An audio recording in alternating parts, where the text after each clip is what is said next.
in trade. But let's shift focus and talk about Newgen Software, right? We've seen the stock run up quite a bit in the last 1 month specifically. Now, they reported their Q2 FY26 numbers, strong performance that came in from the company. Sequentially, obviously, the revenue growth has seen an improvement, but Q1 is a seasonally weak quarter for the company. Year-on-year basis also, the company has managed to see good growth. Margins have seen an improvement. We have Virender, Jeet, who is the CEO at Newgen Software, joining us now on the show to break down the quarter gone by as well as what we should be expecting going forward as well. Mr. Jeet, good morning. Thank you so much for joining us on the show. Let's start by talking about the revenues that have come in for the company. Sequentially, obviously, we've seen a very good performance given that Q1 is a weaker quarter for the company. But even on a year-on-year basis, Q2 managed to see that double-digit growth this time. Margins, they've come in at good 25.5% versus last year at 23%.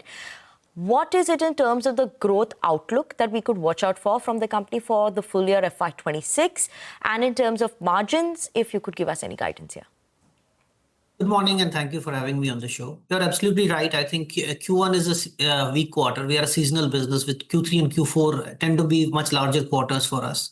Having said that, I think broadly we have done well this quarter. We have got a lot of business in mature markets, especially markets like Europe, Australia, which are new markets, have started firing. US has done well for us.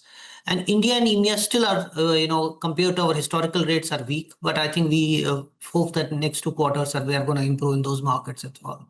See, the year gone by, I think in Q3, Q4 are much larger quarters at a base revenue for us.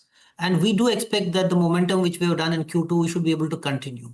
So momentum year on year, it's been about 11%. You believe that the second half of this year, an 11%, double-digit growth year on year, that is sustainable?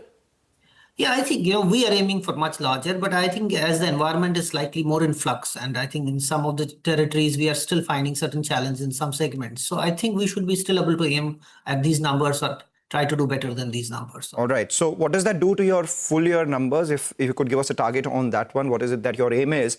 And even on the margins, second half, what we've noticed is a lot better for margins than the first half. You've seen some momentum in the second quarter at around 25%. How much higher can they go in the second half? And what does your annual number look like here? See, I think the margins it's a function of business because our costs are very fixed. So they don't change as the Q3 and Q4 numbers end up larger, they end up to be larger quarters.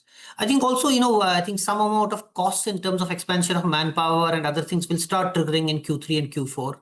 So we should be able to, the long-term guidance is we should be able to do a net 20% and around 23 to 24% of EBITDA margins. The business automatically, as it grows, keeps on expanding margins, but our aim is to aggressively invest in more R&D, more sales and marketing to expand the growth rate. And the revenue? I would say that our revenue growth is where our focus is. Margin is an outcome of business. It's typically a software license business. We are a software product company, so as we grow, the margins do keep on expanding. Mr. Jeet, you did highlight a couple of points, right? India and EMEA, that's still not picked up in terms of performance that one was expecting to see. And obviously, deal conversions. Last time you said there were some large deals which were still not converting too much in these regions. So are we expecting to see better performance here overall in Q3, Q4? And what is the licensing sale also over here? Because that's a segment which is not done well in Q2. So these are exactly linked, as this is exactly what I was trying to say. Both India and Middle East contribute for larger license deals for us, whereas other market deals are typically more on subscription, so their revenues are more staggered and back-ended. But India and Middle East are the larger contributors of license deals. Last 2-3 years, India and Middle East have substantially grown at roughly around 28 to 40% for us. I think the basis of these regions have become very large. The license basis for quarterly run rates are very large. So the challenges we are still facing in this market is that typically the larger deal momentum for us slowed down, in Q1. It was even weak in Q2. But I think, we are very hopeful and we're working on various areas of expanding, increasing the deal velocity. And I think Q3, Q4, I do expect to see improvements in that. Okay. And just want to understand, how is the margins for licensing side of the business? Is that much better or higher than whether you look at a SaaS business or an AMC side? How does that work? See, generally, roughly around 60% of our revenue has got nothing connected to in terms of a resource cost. So typically, with whether it's license, ATS, AMC, or subscription, these are all high gross margins. Generally, they don't have any direct costs. They are based out of our R&D investments, which we've done over last 5, 10, or 15 years. Those are the returns coming from that. So you're absolutely right. Licenses are typically at 90% or 100%, depending on what kind of, the way you want to measure it. They don't have direct costs. So as the license sales or subscription or AMC, these are three factors. When they expand, they don't have direct costs. So the margins do expand organically for that. All right. A fourth of your revenues does come in from the US. This quarter, it showed good growth at around 21.5%. Do you think that sustains with the kind of uncertainty that the street is facing around H-1Bs and all those, things that are happening? Currently, the last comment that we have from Donald Trump, just 2 minutes before we came to you, was that he's looking at a trade deal with India. But you don't know when that changes, right? But amidst all of this uncertainty, how do you see demand in the US in particular? And how do you desensitize yourself to all these volatilities? Yeah, so I think, so the one thing is, fortunately, unfortunately, the whole IT industry is measured from the service mindset. We are a product company, so we have no impact of H-1Bs. We are locally employing people. We don't have manpower-based businesses. We have product license-based businesses. So we don't get impacted by such things. Having said that, I think as the US market, the banking has started getting revived. The insurance segment is showing transfer. As the market starts showing improvement and certainty, we should be able to sell more in those markets.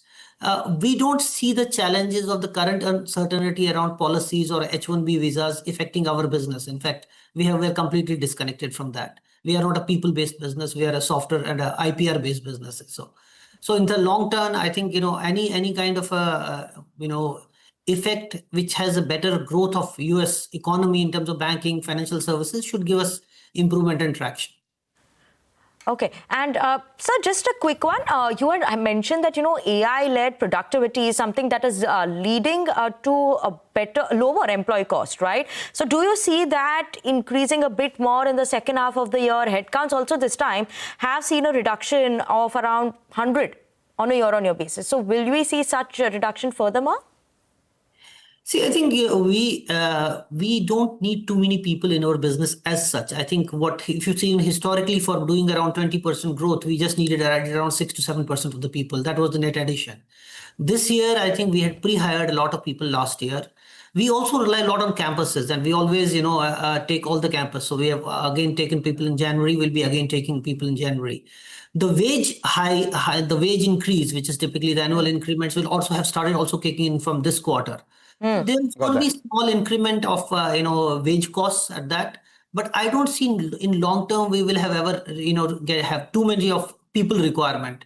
Organically, we will add around 6 to 7% people every year, and that I think that with that we should be able to sustain a growth momentum of 20% or more.